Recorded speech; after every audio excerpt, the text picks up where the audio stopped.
good at that. We'll call this meeting to order. Fun beginning. So I believe that we are going to ask everyone to turn off their cell phones or silence their cell phones just to start the meeting. Thank you very much. Not that there's a huge crowd in here. And this meeting is being broadcast on Channel 28 and can also be seen on the website, if I'm not mistaken. And Sandra, you know I'm not good at this stuff. Is there anything else I'm leaving out on the first part of this? No. Awesome. Very well done. So the second agenda item will be the Pledge of Allegiance. If you would all please stand. Where's the flag? I pledge allegiance to the flag of the United States of America and to the republic for which it stands, one nation, under God, indivisible, with liberty and justice for all.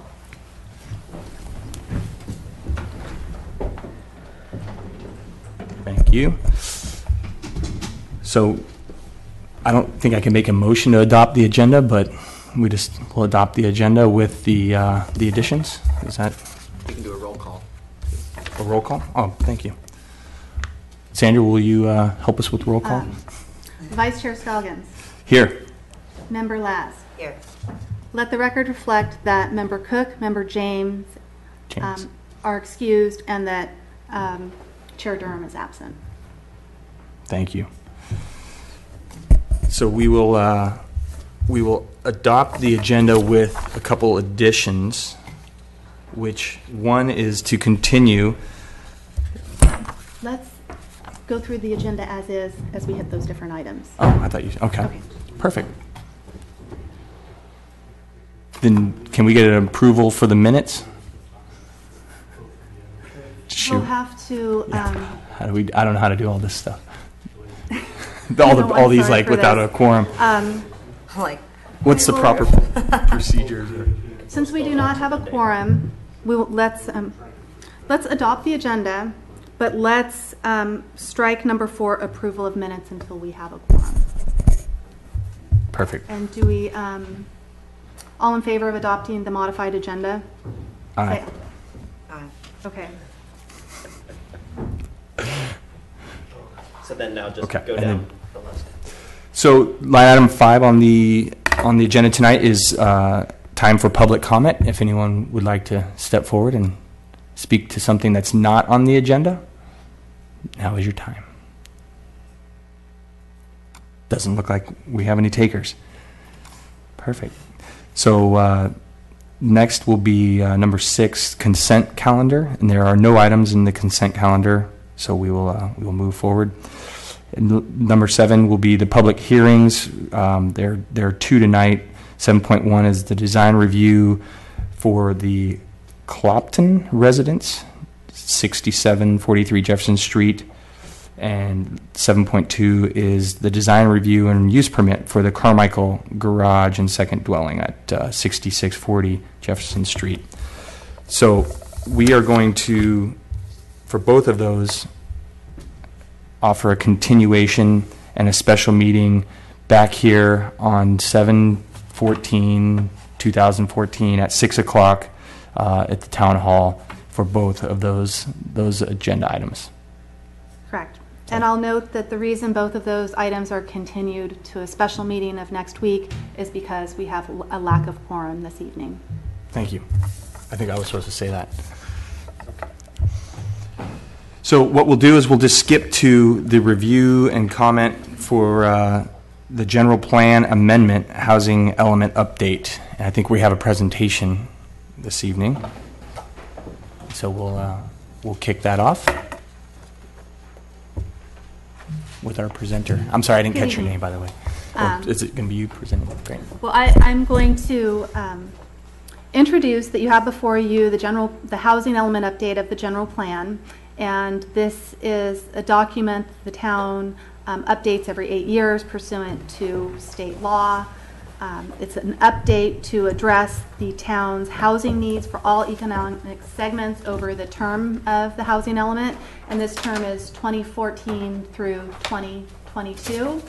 the town is working with a housing consultant firm, PMC, and they prepared the draft element that's attached to the staff report.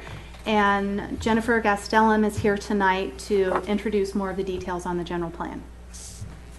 All right, good evening. Jennifer Gastelum, PMC. Am I good here? I think we can hear you. Okay, great. Thank you for the opportunity to come and talk about and present the draft housing element. I have a quick presentation to run through and do a little bit of an overview on the process.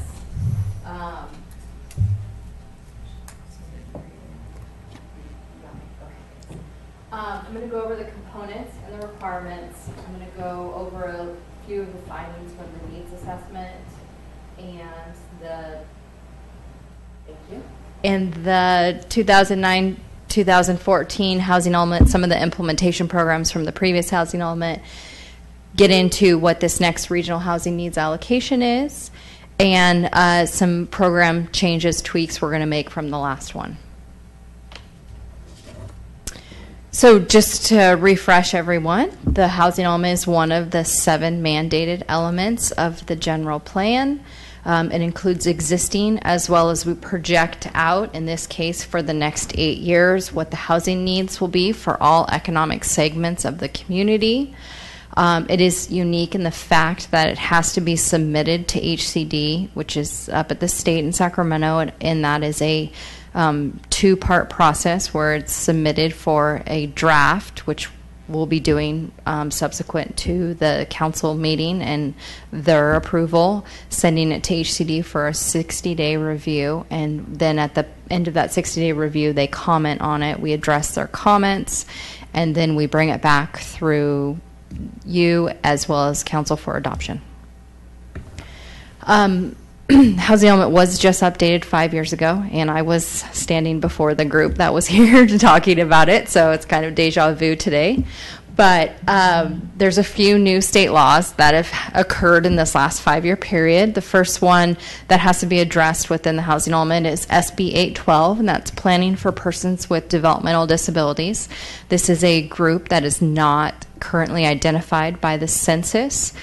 Persons with developmental disabilities range from cerebral palsy all the way through the autism spectrum. So this is a group that the state feels is growing in needs, and so we worked with the local groups here that collect this data and included the analysis of how many persons are affected with developmental disabilities in the community, and in a couple of the programs in the housing, you'll see that the city will work with the organizations that support those groups and what resources are out there for them.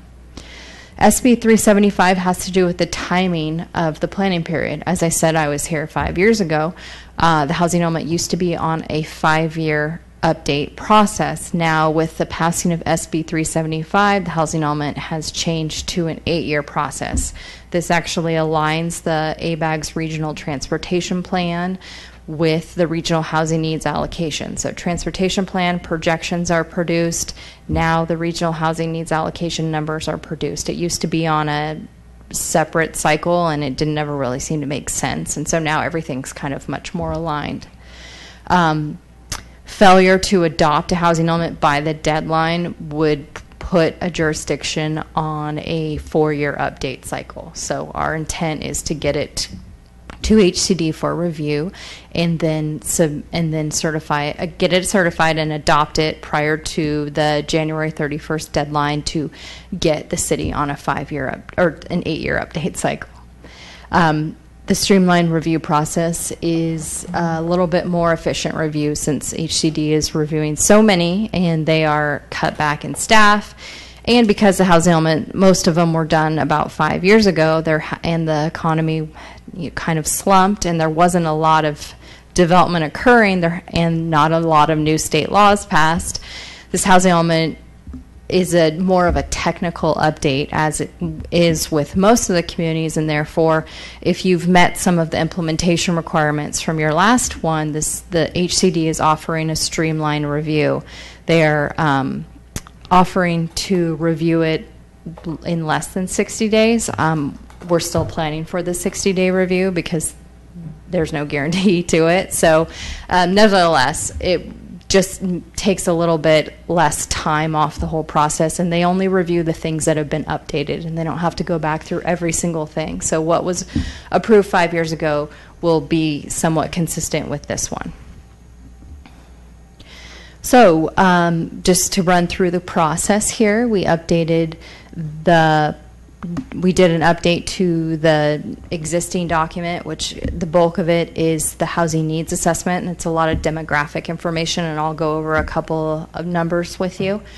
We have a draft, then it gets submitted again, like I said, to HCD for a 60-day review. Then we bring it back for adoption, and then once it's adopted, it gets sent back to HCD for a 90-day review process. If our intent with the 60-day review will be to get a conditional compliance letter that says that the document is certified in the state that it's in. So once you adopt it, if we send it back in, they're usually issuing compliance letters within like 30, 40 days, not taking the full 90.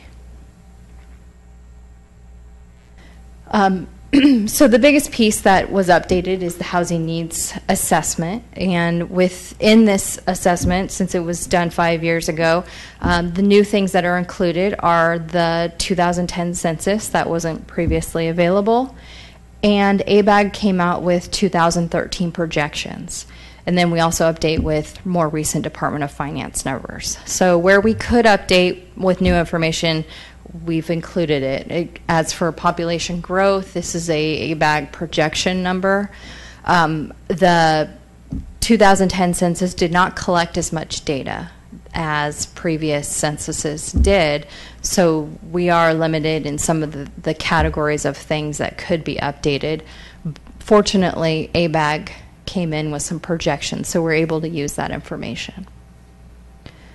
Again, another thing that is important to note is that ABAG came out with a data packet. So they went ahead and they collected all the census data for all of the jurisdictions in the ABAG region, and it was already approved by HCD. So we are saying that we're putting in all of this ABAG data, and that is one less thing that HCD will have to review because it's already been approved. So that's part of the streamlined review process. So age characteristics, 2010 comparison, housing types, another Department of Finance numbers, we collect this. This has stayed fairly consistent, as you'll see in the document, for the last 5 years. Not a lot of change during that time frame. Occupied vacant, there is a very, very small vacancy rate here. As you can see, it increased a teeny tiny bit within the last 10 years.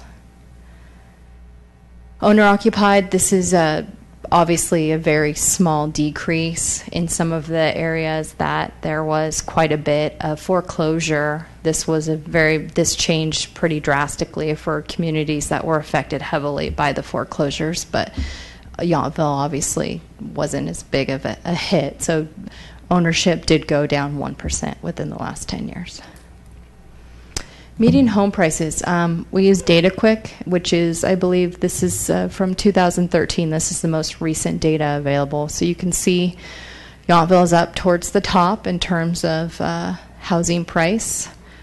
And then we include rental information. One of the things that isn't in the presentation, but we do look at what the rents are, we look at what the housing prices are, what's available, and then what people's incomes are within the region to see where people are falling, what the gap is in terms of affordability.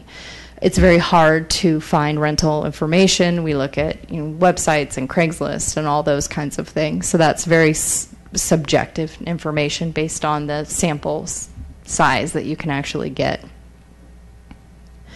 Another big part of the document has to do with special needs and identifying, as I said, the most recent law is SB 812, which has to do with developmental disabilities. We have to identify the needs of seniors as well as farm workers as well as homeless and what the services are available for these populations. So all of this is included. North Bay Regional Center is the group that we worked with to determine the developmental disabilities. And as you can see, it's a very small number for Yountville, 9 persons. The regional housing needs allocation. So this is kind of what drives the housing element process.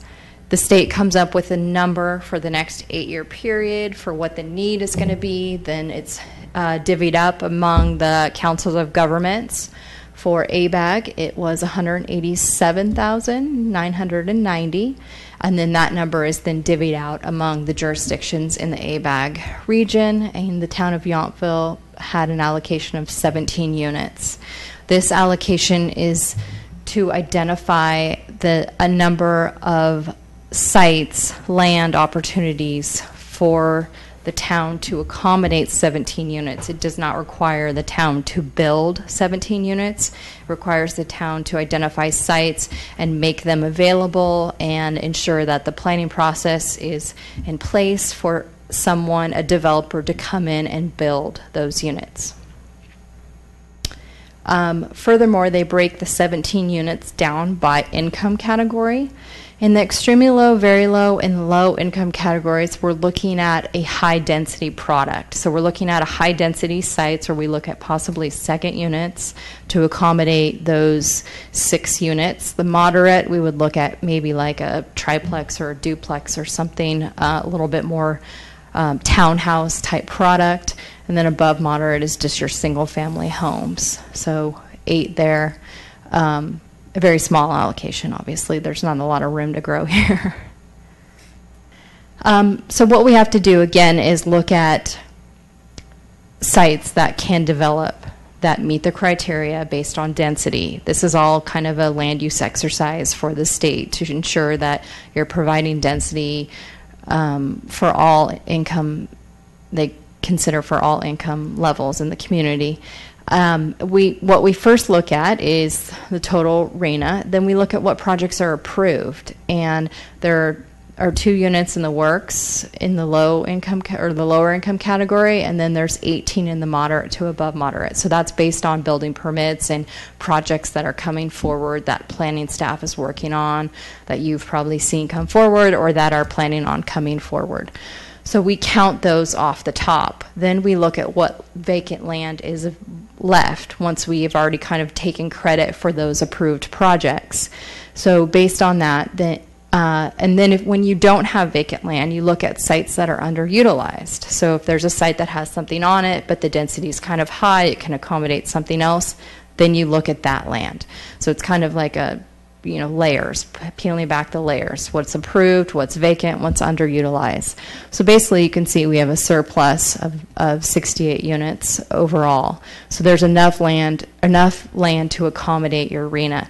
Now, what the law says is that you always have to either maintain this land or build the units. So if things come in that get built on some of the sites that are designated for lower income, then you would need to find other sites or build other units that were lower income to meet that need. So it's kind of always a balancing act, and that's why it's very important to have a surplus, knowing that not everything comes in at the density that's expected, or some project goes different ways. So it's either you have the sites available or you're building the land. So this is a map that you can see in the document of the approved projects, the underutilized sites, and the vacant land. So we're relying on one site in particular for the vacant, and then there's a couple of underutilized sites, and then the approved projects are kind of intermingled there. So lastly, I'm going to go over a couple of things that were implemented with this current housing element.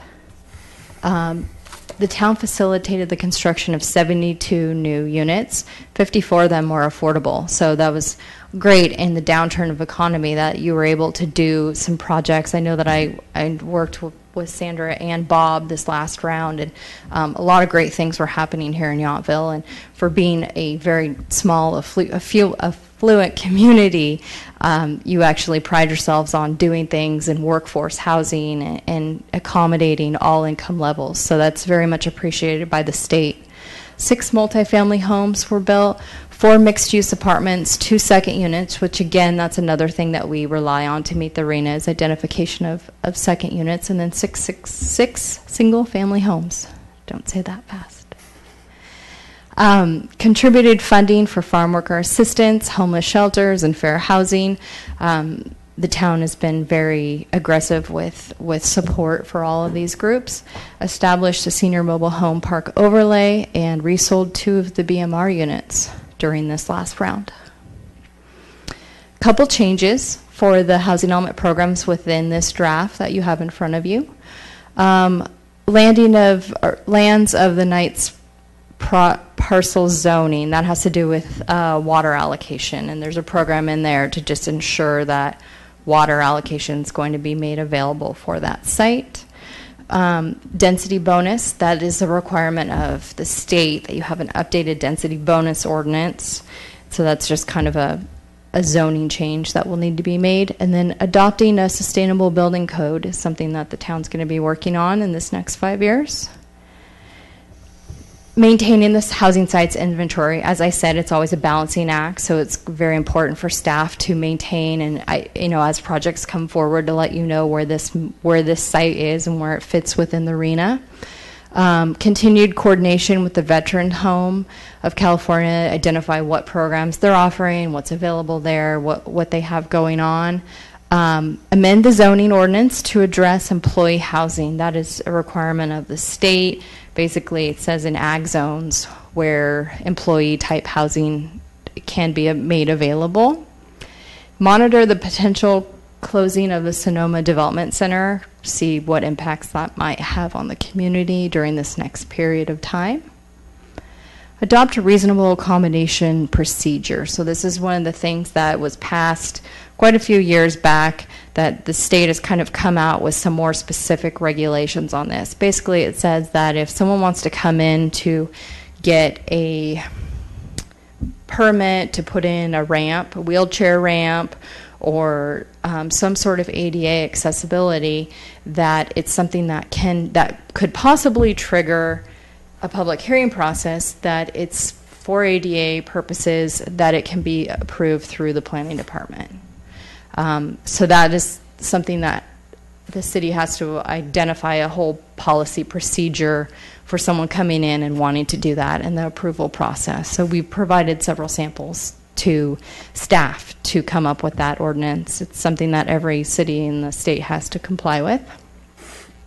Implement Cal Green and water efficiency landscape ordinance, and promote the HERO program. A lot of cities are getting on board with the HERO program and promoting that energy efficiency and green program. And that is it. So going from here, we will be going to town council for review, and then off to state for the 60-day review. That's all I have.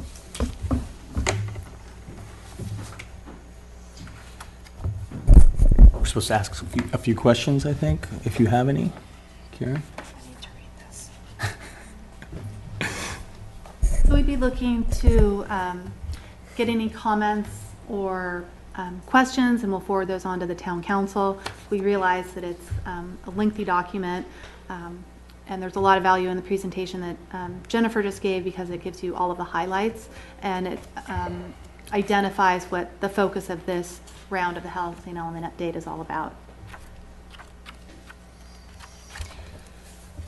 I didn't have any questions after the presentation based on your presentation answering them. So it seems very well thought out, and it seems like, as a resident of Yountville and knowing about some of the projects, it's very consistent with my perception of, trying to offer a diverse housing portfolio for a variety of socioeconomic residents. So I'm proud to be a resident of Yountville, and knowing that we take that stuff seriously and not just pay lip service to it.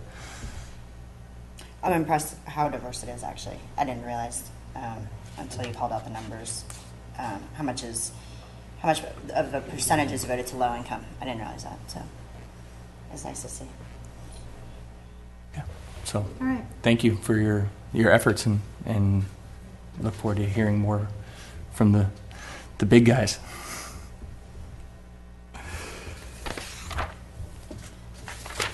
Let's see where we're at. So. Oh, let's open for comments. Oh, I'm sorry. Yeah, I apologize. Public comment, if anyone is interested in speaking. That's, yeah. Perfect. Well, I think we are just about wrapped up for tonight's meeting. Sandra, correct me if I'm wrong on that, if there's anything else we needed to discuss? Let's see. We do have the item on the agenda for staff and board reports. Okay. And I thought I'd use it just as an opportunity to fill you in on some of the construction projects in town. As you know, the Vineyard Oaks project is under construction, and that's part of the 16 units that we're claiming credit for with this next housing cycle. We've issued final inspections and certificates of occupancy for the first 2 of those units, and so we're going to begin to see people living in those homes as they finish up the project and move further south on Staggs View Lane. You will also have noticed that they've started construction on the Allen residence that's on Jefferson, and they're in the process of framing up that structure, and it's moving rather rapidly. The other is the new Woodson residence on Humboldt. And the last I saw it, they were pouring the foundation. Been out of town for a few days, so they may very well be framing up as well. So those are some of the housing projects. I don't have any new commercial projects to report, but we are in communications with the property owners for the parcel that is between Masonry and North Block Hotel. So I hope shortly to bring something before you for the development of that parcel. Is that RH? Is that the same Right. one that we're talking? Okay. The owner there is RH, which is Restoration Hardware. And so that's sort of a highlight of what's happening, and unless you have any questions on something you've observed that I could explain. No, it seems like there's a lot of building going on though. Yeah. On the north end of town. Yeah. Well, summertime is always the very active building season, and that's why we heard from the 2 applicants tonight that they worried that they were going to be delayed and missed that. So it's nice that we were able to schedule a special meeting so quickly, and hopefully we can get their projects back on track. We'll have a third for Monday's meeting, or I will you'll have let to us know. confirm all of that and get back to you. That's But Jeff, right? fingers and toes are crossed. Yeah. All exciting stuff. Oh, I had a question for you. And I don't know if you know much about it, but obviously they've done a lot of road work. Can you talk a little bit about the road work on the north end of town? Is that something? Well, that was a public works project, and it involved work to the sewer line, and it was going in and pouring a balloon type structure to reinforce that pipe for the long term. And as part of that, the street was ground up and repaved, and it's recently been striped. So the town used a section of road, used that double project to deal with the sewer line issue, as well as repave a section of town that wasn't on the highest index rating, which included a segment from north of Yountville Crossroad that was perhaps the lowest rated section in town. So it's a big improvement. I'm sure you've noticed Absolutely. as you drive around town. Will they be doing any of the cross streets? And I don't know the names of them all, but they did. No, not as part of this project. What happens is that different streets are identified for different projects over the years, and it's sort of a rolling program. We've been working on some in years past that you may not have noticed, and I quite frankly don't know what's on the schedule.